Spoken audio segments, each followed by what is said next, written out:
Hola, bienvenidos. Aquí empieza una nueva emisión de Noticias en France 24. Los saluda Andrés Mesa Muñoz. Vamos con los titulares.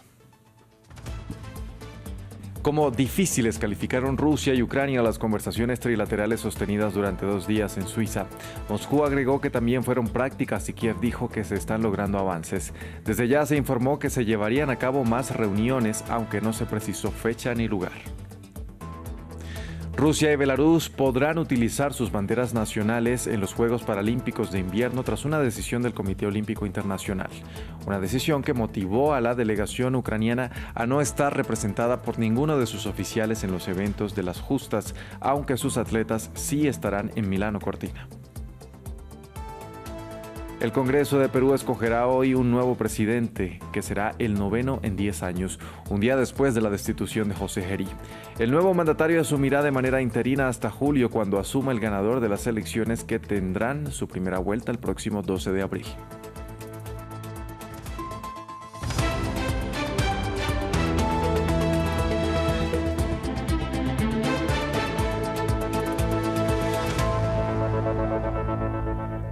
Vamos a empezar en Suiza, donde culminaron los 2 días de conversaciones trilaterales entre Ucrania, Rusia y Estados Unidos. Conversaciones calificadas como difíciles por ambas partes. El jefe negociador de Moscú agregó, sin embargo, que estos diálogos también fueron prácticos, mientras que el presidente ucraniano Volodymyr Zelensky aseguró que se lograron avances, aunque previamente había cuestionado que la presión de Washington por llegar a un acuerdo solo recayera en Moscú. Los dos países coincidieron también en que pronto habrá nuevas reuniones, aunque no se especificó el lugar ni la fecha. Por su parte, Estados Unidos no se ha pronunciado todavía. Ayer tuvimos discusiones muy largas en varios formatos. Hoy hemos hablado unas 2 horas. Las conversaciones fueron difíciles pero profesionales. Pronto habrá una nueva reunión.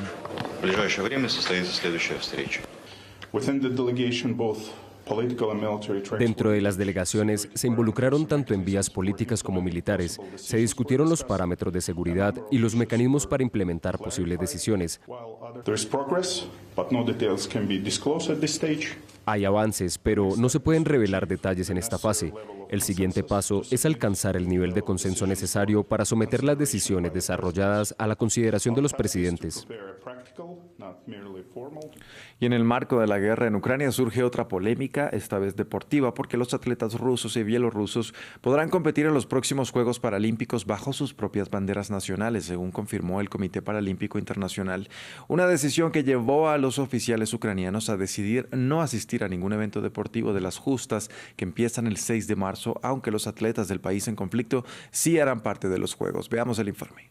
Los atletas de Rusia y Belarus podrán competir bajo sus propias banderas nacionales en los próximos Juegos Paralímpicos de Invierno de Milano Cortina. Los deportistas serán tratados como los de cualquier otro país, según ha declarado el Comité Paralímpico Internacional. Una decisión que la presidenta del comité, Christy Coventry, ha ido preparando, tras dar la señal más clara hasta la fecha de que Rusia podría volver a los Juegos de Los Ángeles en 2028.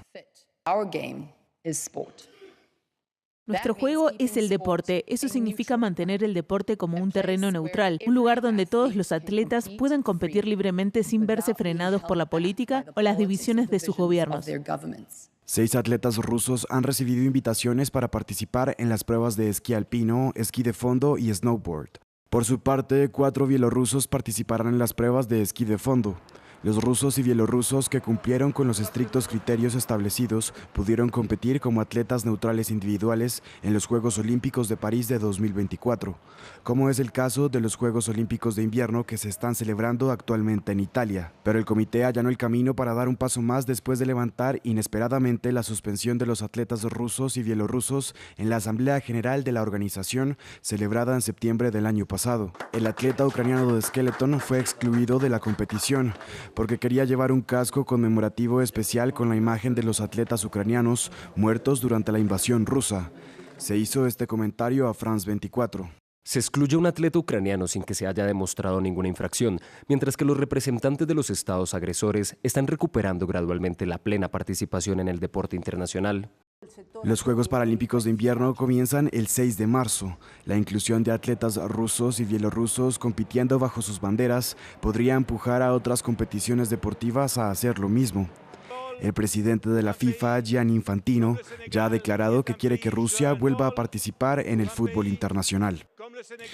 El ministro de Asuntos Exteriores de Cuba, Bruno Rodríguez, se encuentra de visita en Moscú y se reunirá con el presidente Vladimir Putin. Antes de ese encuentro, el canciller de la isla caribeña mantuvo conversaciones con su homólogo ruso, Sergei Lavrov, quien catalogó de ilegítimo el bloqueo estadounidense sobre la nación insular y señaló que Rusia continuará brindando apoyo a su aliado en defensa de la soberanía cubana en un momento de escasez en múltiples frentes después de que Estados Unidos amenazara con aranceles a los países que exporten petróleo a la isla.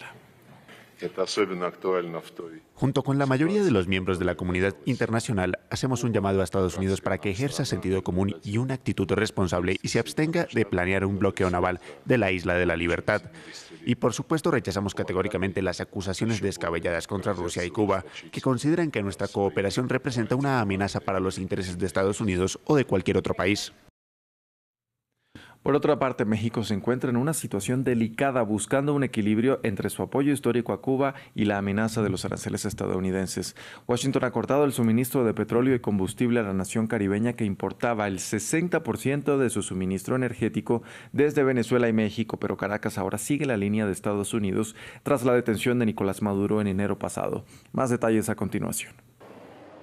Desde la acumulación de basura alrededor de La Habana hasta el racionamiento de gasolina e incluso la falta de combustible para aviones comerciales, Cuba podría estar atravesando su peor crisis económica desde la revolución de 1959, después que un bloqueo petrolero estadounidense cortó el suministro, obligando al vecino México a enviar ayuda humanitaria. Esta embajada lo que tiene que dar es gracias a México, al gobierno también, a su presidenta Claudia Sheinbaum, que ha defendido la soberanía, el derecho a la soberanía del pueblo cubano y también del pueblo mexicano.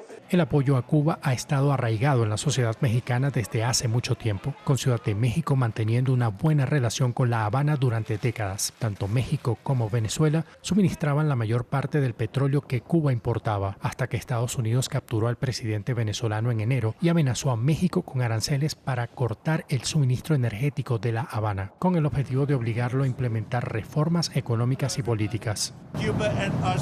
Cuba y nosotros estamos hablando. Mientras tanto hay un embargo, no hay dinero, no hay petróleo, no hay nada. Desde entonces, México ha luchado por mantener su postura anterior, pero sin apoyo energético para La Habana y sin enfadar a Washington, demasiado dispuesto a usar armas comerciales para conseguir lo que quiere. Es simbólico, es importante y es demostrar también que México es solidario, pero no hay que engañarnos. Es un acto simbólico y no atiende el problema de fondo de la isla ni de su situación de más largo plazo. Por ahora, Cuba ha indicado que está abierta a negociar con Washington, pero no a expensas de su soberanía, y México sigue insistiendo en una solución diplomática, mientras que su apoyo a su vecino parece cada vez más débil. El Congreso de Perú se alista hoy para escoger a su nuevo presidente un día después de la destitución de José Gerí, contra quien pesaban 7 mociones de censura. Son 4 los candidatos entre quienes saldrá el nuevo jefe de Estado que asumirá de manera interina el cargo hasta que se elija al nuevo presidente en las elecciones programadas para el próximo 12 de abril. El escogido este miércoles se convertirá así en el 9º mandatario de Perú en los últimos 10 años, algo que para muchos especialistas es calificado como un récord dentro de la región. En el siguiente informe daremos una mirada al origen de la crisis en la sexta economía de América Latina. Una frase que sin pensarlo marcaría el destino de una nación por los próximos años. Pienso que lo mejor para el país es que yo renuncie a la presidencia de la República. Así se despedía en 2018 Pedro Pablo Kuczynski de la presidencia luego de destaparse el escándalo de corrupción que lo relacionaba con la constructora brasileña Odebrecht. Su sucesor en el cargo fue Martín Vizcarra, vicepresidente de la nación y al momento del escándalo embajador de Perú en Canadá. Su mandato comenzó fuerte e intentó impulsar una reforma constitucional, pero sus iniciativas no prosperaron en el Congreso, a pesar de haber llevado adelante una disolución del Parlamento y nuevas elecciones legislativas. Fue destituido en noviembre de 2020 por incapacidad moral permanente. Manuel Merino asumió como presidente del país tras la salida de Vizcarra. Juro por Dios, por la patria y por todos los peruanos que ejerceré fielmente el cargo de presidente de la República. Pero fuertes protestas que terminaron con la vida de 2 jóvenes provocaron su renuncia a tan solo 6 días de haber asumido el poder. Francisco Sagasti estuvo en el cargo por 8 meses, suficientes para guiar al país a las elecciones generales del año 2021, las cuales fueron ganadas por Pedro Castillo, quien superó a Keiko Fujimori. Castillo, docente y sindicalista, tan solo completó 17 meses en el poder. Acabó destituido en diciembre de 2022 por intentar disolver el Congreso y gobernar por decreto. Disolver temporalmente el Congreso de la República e instaurar un gobierno de emergencia excepcional. Su sucesora fue Dina Boluarte, la primera mujer que asumió la presidencia de Perú. Su mandato duró 34 meses y comenzó con fuertes protestas. Durante su gestión intentó atraer inversiones extranjeras y afrontó la crisis con varias naciones latinoamericanas que pedían la vuelta de Castillo al poder. Sigue siendo Pedro Castillo el presidente. En octubre de 2025, el Congreso ordenó su salida tras una nueva vacancia, esta vez por considerarla incapaz de contener la crisis de inseguridad y dando paso al mandato de José Gerí. A pesar de la crisis política, la economía peruana se ha mantenido estable en sus principales datos macroeconómicos, los cuales se esperan mantener hasta las elecciones del venidero 12 de abril. Nos trasladamos ahora al cruce terrestre entre Líbano y Siria, donde las nuevas decisiones del gobierno de Damasco están afectando el flujo de mercancías y generando un efecto inmediato sobre la economía regional. Desde Beirut, nuestra corresponsal Etel Bonet nos explica cómo estas medidas están impactando tanto el comercio como la vida cotidiana de los ciudadanos. En la frontera entre Siria y el Líbano, las colas de camiones se han convertido en la imagen de esta semana. Transportistas denuncian retrasos de varios días en el paso de Masna, el más importante entre Siria y el Líbano, y también en los cruces hacia Jordania. ¿El motivo? Una nueva medida adoptada por Damasco que obliga a descargar las mercancías en la frontera y transferir a camiones sirios antes de continuar la ruta. El gobierno sirio sostiene que esta decisión busca proteger al sector del transporte local, muy golpeado tras años de guerra. Pero el efecto está siendo inmediato, con un aumento significativo de los costos logísticos. Empresas exportadoras hablan de incrementos de entre el 50 y el 70% en algunas rutas y entregas que pueden demorarse hasta 2 semanas. En una región que depende del comercio terrestre para alimentos, bienes industriales y productos agrícolas, el impacto es directo. Esta presión se suma a la crisis económica que atraviesa el Líbano. El gobierno aprobó ayer un nuevo paquete fiscal que incluye un aumento del impuesto sobre la gasolina que encarece el combustible alrededor de un 20% y una subida del IVA entre el 11 y el 12%. El Ejecutivo argumenta que necesita financiar aumentos salariales en el sector público, pero la reacción ha sido inmediata. Conductores y sindicatos han bloqueado carreteras claves en Beirut y en sus alrededores, así como en la ciudad de Trípoli, denunciando que el peso de la crisis vuelve a recaer sobre los ciudadanos. Así, entre camiones detenidos en la frontera y protestas en Beirut, la economía regional vuelve a estar bajo presión y podría generarse nuevas fricciones fronterizas. En Estados Unidos, Mark Zuckerberg volverá hoy a los tribunales, esta vez en calidad de testigo en el juicio contra grandes plataformas de redes sociales señaladas de crear adicción. Su empresa Meta, matriz de Facebook e Instagram, está siendo demandada junto a la dueña de Google por una joven de 20 años quien afirma que el diseño de estas redes sociales le creó una adicción desde muy pequeña que terminó afectando su salud mental. Y a propósito de las redes sociales, el regulador de comunicaciones de Gabón anunció la suspensión indefinida de estas plataformas a las que acusa de avivar el conflicto y la división en la sociedad a través de la promoción de contenido como noticias falsas, por ejemplo. Sin embargo, dejó claro que la libertad de expresión, incluida la libertad de comentario y crítica, seguían siendo un derecho fundamental del país. La Haute Autorité de la Communication AC. La alta autoridad de comunicación toma nota de la reiterada difusión en redes sociales y plataformas digitales accesibles en territorio gabonés de contenidos inapropiados, difamatorios, odiosos e insultantes que atentan contra la dignidad humana, la moral pública, el honor de los ciudadanos, la cohesión social, la estabilidad de las instituciones de la República y la seguridad nacional.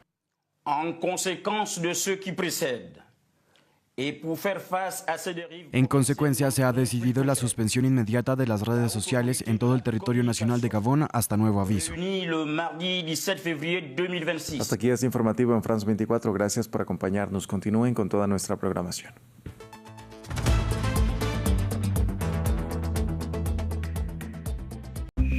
France 24 crece en el mundo digital. Síntesis, análisis y contexto. Siga lo esencial del día, los temas más leídos. Para estar conectado con la actualidad, síganos. France 24, la información empieza aquí.